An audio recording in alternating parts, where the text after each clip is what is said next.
फुं फुं फुल्लारशब्दं वसति फणिपतिर्जायते यस्य कंठे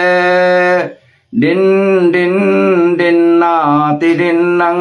कलयति डमरुर्यस्य पाणौ प्रकम्पम् तक् तक् तन्धाति गन्धादिगिति दिगितिगिर्गेयते व्योमवाग्भिः कल्पान्ते ताण्डवीयो सकलभयहरो भैरवो वत्सपायात्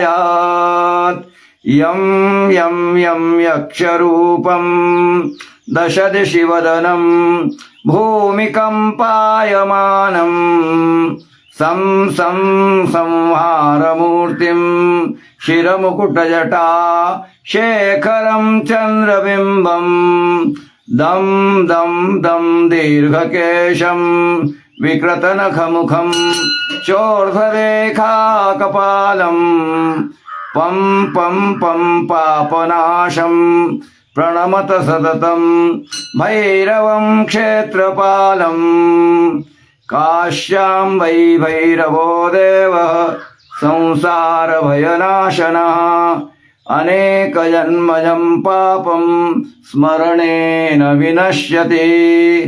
ॐ ह्रीं बम्बटुकाय आपदुद्धारणाय कुरु कुरु बटुकाय ह्रीं। ॐ